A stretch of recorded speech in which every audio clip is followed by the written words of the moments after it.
Let's just start with your name. Tell us your name. My name is Erica Williams. Erica. And now, if we can, I'd like to go back a little while. Where did you grow up? I grew up in Marietta, Georgia, about 25 minutes north of Atlanta. Cool.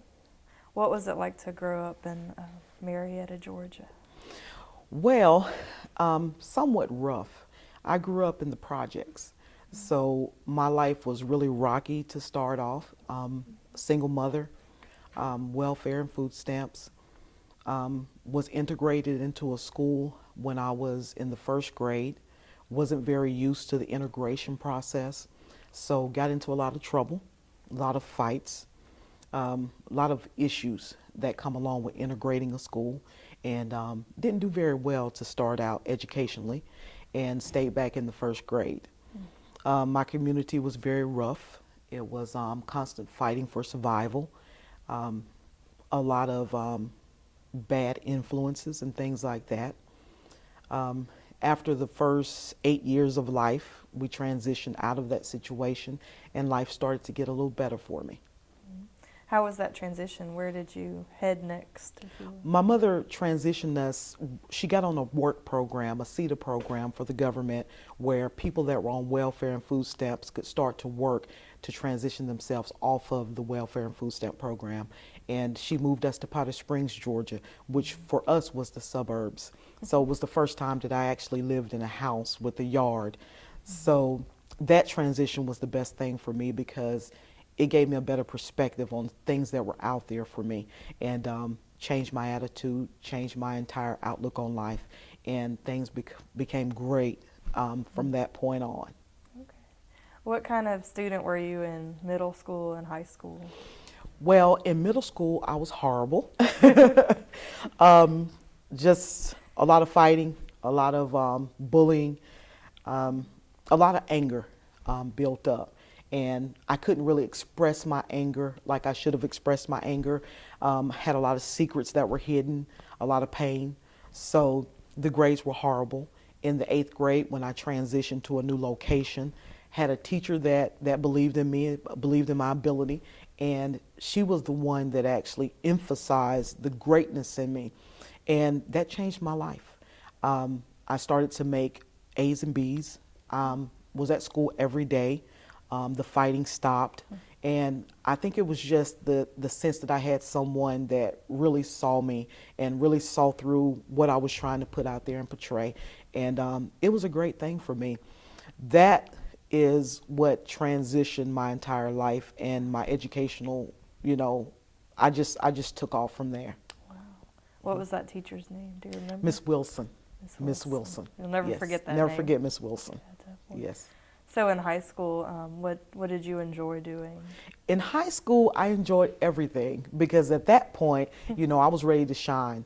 So I actually was always in the middle level classes. They had classes that were separated on knowledge level, and I was always in the middle. Well, in high school, because I had this new perspective, I wanted to be in advanced courses. So I forged a letter from my mom. I forged the letter, and they accepted me in advanced biology.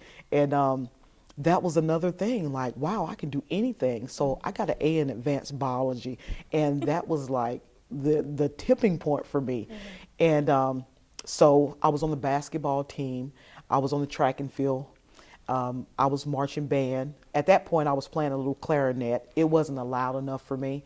So I started playing the bass drum. So all the way through high school, I marched the bass drum. So high school was a great time for me, because it was a time for me to just explore the possibilities. And I really enjoyed high school. That's very cool. Very cool. Did you go to college after high school? I did not. Okay. I did not go to college after high school. What'd you I do? met my current husband as a incoming senior. So he was much older than I was. So I just fell in love. Yeah. And I got married right out of high school. I got married, had 3 kids. Wow. And I thought that was the best thing. I thought life was just, it was over. It was just him and my kids. And I quickly figured out that you have to have a job. So I decided that I probably should go to college. So I went to college as an adult Okay. with 3 children and a Wow. husband. Yes, so it was pretty hectic, but Yeah. once I got into college and realized that I really liked the educational thing about being in college, I just didn't stop. So Mm-hmm. I have multiple degrees now, and but my biggest thing is I wish I would have started college much earlier than I did. So with my kids, I pushed college from day Mm-hmm. one. I was like, okay, got to get you raised, got to get you prepared for college. Mm-hmm. So no, I didn't go right off, but I Yeah. have completed it now. Very cool. Hmm. Very cool story, Hmm. definitely. Can you tell me how you first got involved with AOC? Well, I moved to Lafayette. I had been looking at AOC. I've been following school board meetings and different things like that on AOC. And I got involved with AOC. I was invited to come here. My nonprofit group was invited to come here just to do a small segment with one of the employees here. And we came to do that, and I fell in love. I was like, this place could really teach a person a lot about broadcasting. There's so many things. So that was the first time that I had actually come here and been involved with AOC. I did a community event, and I invited AOC to come out and film that community event, and they did. So at that point, I was like, okay, AOC is the place to be. Let me get involved with AOC. So I joined AOC. Okay. Well, what was your first impression then after seeing AOC? My first impression was I am getting ready to open up a new world because there are so many opportunities to take advantage of here.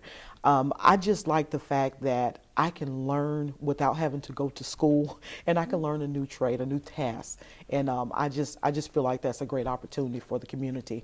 I just don't think that a lot of community members understand and really know all of the different opportunities that are here at their fingertips. Definitely. So what has surprised you the most about working with AOC? Yes, just all the things that you can learn. When I first went online and saw the different classes and what's offered in the classes, I immediately became excited about learning new things here. So yes, that really surprised me. Okay. What is your dream project to work on or to produce at AOC? My dream project is New Vision News. We've come in and we're looking at the backpack journalism program. And New Vision News, I think, is going to be something that is going to enlighten a lot of young people about broadcasting. And I just think that that's a great opportunity because they're going to give us life with their perspective versus our perspective. And that's something that I find very interesting, to be able to see their news stories and be able to see the production of their news stories in their eyes. Definitely. That's what I'm looking forward to. So, because of your nonprofit, do you consider that you are now a mentor to these kids? I think that I've always been a mentor to children. Even when I was back in Georgia, I was a mentor. I was a basketball coach for 15 years for boys basketball. And I started coaching young men from age 5 all the way up to high school AAU. So I've always been a mentor. I was a DJ in Atlanta. So I used to DJ youth football games, youth parties, and things like that. I've always really taken into youth, and that's my natural setting. So when it comes to mentoring, I've always been that mentor. I was a juvenile correctional officer and a juvenile probation officer. So that's always been the realm in which I operated. Lafayette has just given me an opportunity to show that talent and display that talent. So yes, I think that I'm always in the mentor mode when it comes to young people. Definitely. How did you get from Georgia to Louisiana? Unfortunately, in 2008, housing market crashed. I owned a landscaping company, and when everything went south, I lost the landscaping company. I had to basically reinvent myself, and my husband is from Lafayette, so he had the great idea, hey, let's just move to Lafayette, the oil industry's booming, let's go there. So we came here, and I fell in love with Lafayette.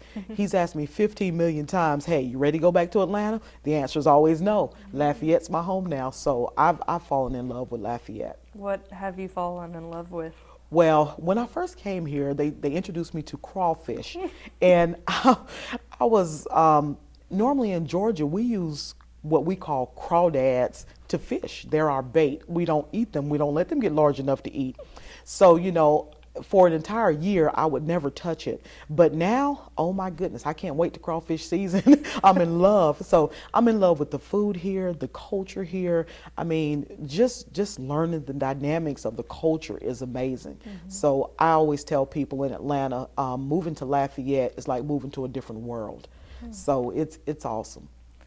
Since you're so involved with youth in both places, do you notice a difference in the youth between Yes, Atlanta ma'am. and Louisiana? Yes, ma'am. Unfortunately, I do.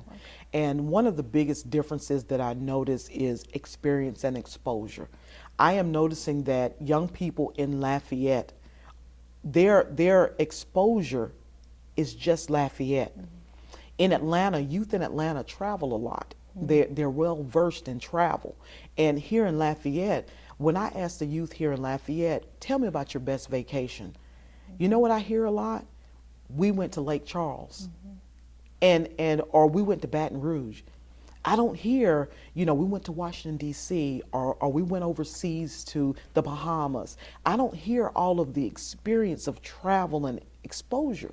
And that's something that my leadership organization focuses on. We focus on getting children out of Lafayette, out of the comfort zone of Lafayette, and move them to different areas and allow them to maneuver in different states. We're looking to take a trip to another country, allowing them to just get out and understand that this is a big world and it's a playground of exploration. So that's my biggest thing with the children from Lafayette and the children from Atlanta.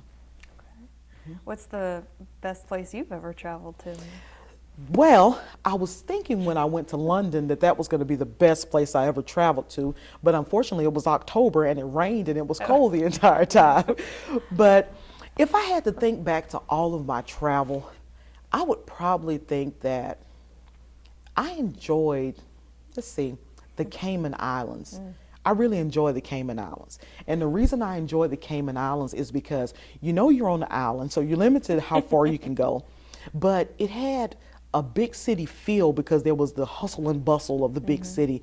Yet you can walk right down the street and go to a beach that you can look down into the water and you can just see tropical fish and you can see all the way down to your feet because it was so clear. So I think the Cayman Islands was my spot. That's a good choice. I'd like that for one day to be my choice. Exactly. Too. Definitely. What are you looking forward to the most in 2017? In 2017, I think that what I'm looking forward to the most is allowing the youth at New Vision to experience great things. I'm a visionary, so I'm seeing Washington, D.C. in our future, and I want it to be in 2017. I really want to take them there. Just being able just having the opportunity to experience the White House and have an opportunity to experience, the culture in D.C. and the politics of D.C. I've introduced them to politics just a little here in Lafayette, and I just think that it will be the entire gamut if they're able to go to D.C. and really see it in action. I've reached out to a few senators there, and they're welcoming to the group. So it's all about getting the finances together to make it happen. Very cool. It's a good goal. Definitely. What are you reading right now, out of curiosity? I am hooked on leadership books. So I read a lot of leadership books. So, and I don't really get to the end of the leadership book because I'll find a great piece of advice and I'll run with it. But I just jump back and forth to different leadership books. So that's what I enjoy reading. Definitely. What are some characteristics for you that a good leader has?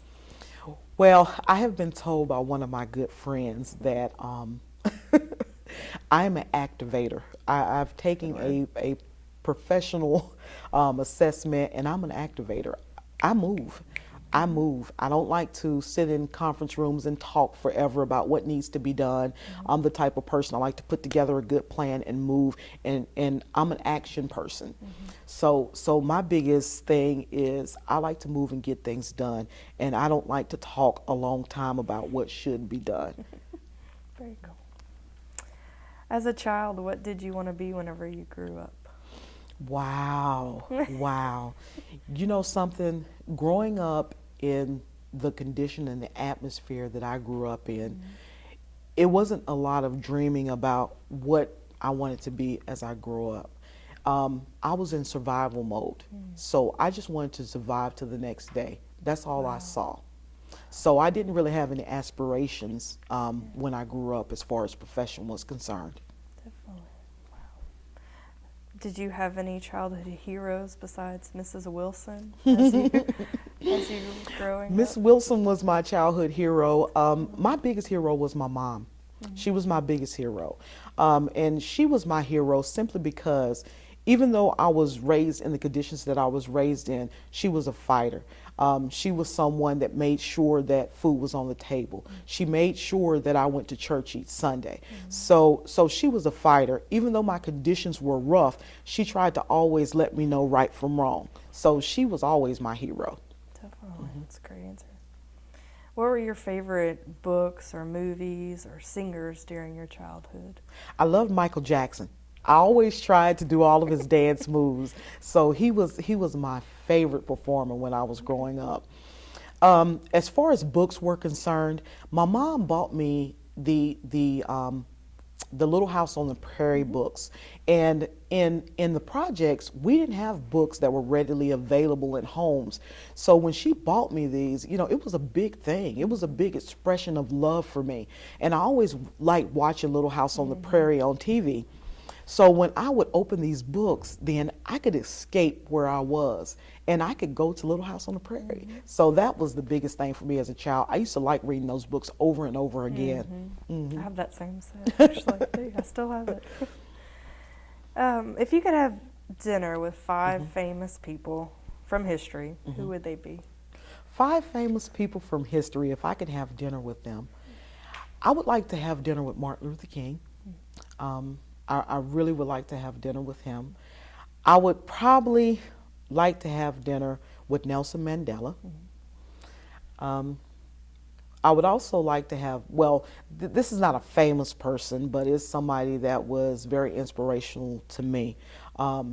We used to call her Aunt Con Irene. I would like to have dinner with her also. And the reason I like to have dinner with her is because she basically taught me the meaning of family and the importance of family when I was growing up as a child. Her home was in Evergreen, Alabama, and it was my place where I could escape. So that's somebody that I've always said that I really wanted to, bring back so that I can sit down and have a discussion with her. And I think that's all. Those four people is probably it. What was the most memorable breakfast you ever had? Memorable breakfast. It's an odd question, but it's the one our executive director requested I ask. My best breakfast, I can still remember this day. I had an older brother that was 12 years older than me. So he used to always do these pranks on me. So my favorite thing to eat was breakfast was cinnamon sugar toast. And he made it the best. He would bake it in the oven, put a little butter on it with the cinnamon sugar, and it was the best thing. But me and my brother, because he was 12 years older, he was in the Marines very early. So when he would come home, it was always special. So he would make this for me. So that became my special breakfast. That's all I wanted, is for him to make that for me. So I always remember that. That's awesome. What are you most excited and passionate about? I know we talked about the upcoming year, but for you personally, are there any other things coming up that you're excited about or passionate about? Right now, I am in the middle of planning an event. It's called Hoop Dreams, and I am really passionate about that because I have a law enforcement background. And basically, with all the negativity that's going on across the nation when it comes to law enforcement community and the African American community, I discovered Hoop Dreams about a year ago. And we did it last year, and we're doing it again this coming March. And basically, that is a basketball game that takes place in the community. The youth will play the police.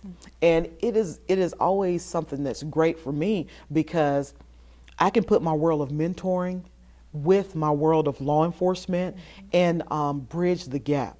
So that's something that I'm excited about right now, getting those kids out there, getting those officers out of uniform and getting them on that court and that basketball game. The camaraderie of the game is something that's exciting. Definitely. It's a very good idea, actually. What achievement are you most proud of? Wow. I'm most proud of the development of New Vision leadership. just putting together the nonprofit organization, the youth that I'm impacting each and every day. You know, it's something when you take a youth that is very introverted and don't really talk, and you get that youth to a point where they're talking, where they're expressing. And I just took a youth to Atlanta, and when we got back from Atlanta, the youth was getting ready to get in the car, and she told her mom, "Hold on, let me go back." And she came back and she just jumped in my arms and gave me this big hug. Moments like that, that's what I'm most proud of. If you were a season, which one would you be and why? If I was a season, I would be spring. I'm born in March. I love the spring.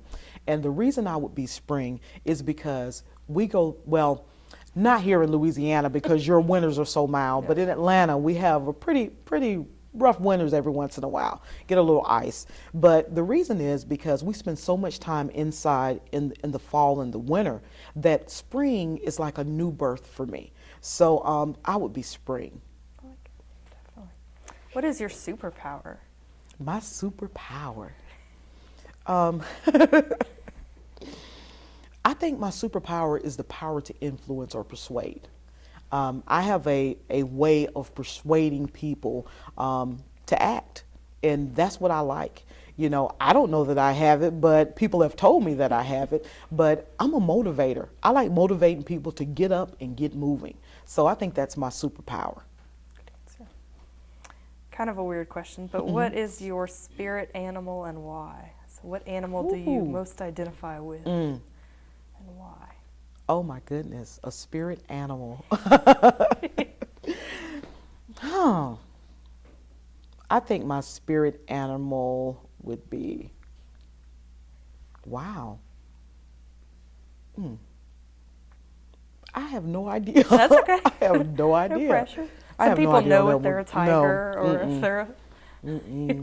That's cool. I don't. I have no answer. idea. Very cool. What is one thing that few people know about you? I'm very sensitive. People don't know that. They don't see that side of me. I don't show that side very often. But if you put on a movie, a good movie, you know, I'm the one crying. If there is something that takes place on the news, it touches me. I'm very sensitive. You know, my heart is huge, and man, I cry at the drop of a dime. That's cool. What inspires you? Life. Life inspires me. I just figure that life is just this big playground, and the things that happen in it are within my control, you know? So I wake up every day and challenge myself to achieve one new thing that day. And you know, when I wake up and I pray in the morning, it's all about give me strength because I know there's something out there that I need to tackle and I'm going to achieve this. So, you know, life inspires me. Good answer. What is your least favorite chore and why? My least favorite chore, but it's all intertwined because it's my least favorite, but I love to do it too, and that's cooking. I hate cooking. Thank God I married a Louisiana man because he cooks good for me, but I love eating. So my least favorite chore is always cooking, but my favorite is eating. If you had $1,000 to spend right now and an hour to spend it, what would you do? I would go book a cruise, Nice. and I would take 15 of my New Vision youth, and we go to the Cayman Islands. Nice. Very good. Describe yourself in 3 words. In 3 words. Passionate,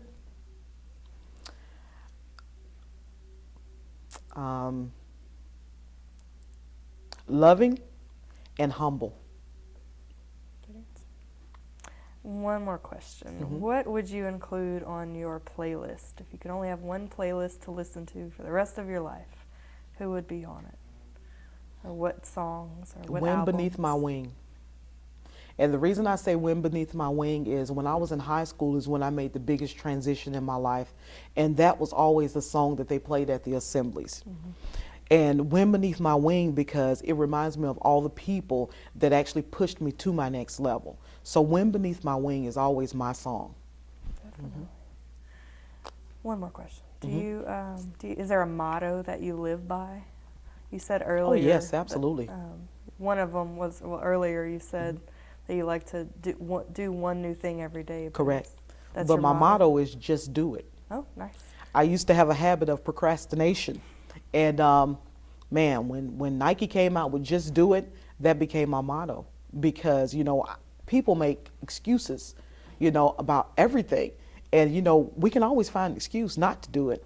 But man, when I say just do it, I say put the excuses behind you and start moving. So just do it is always my motto. And it's a great motto to tell Yes, kids. yes. Great.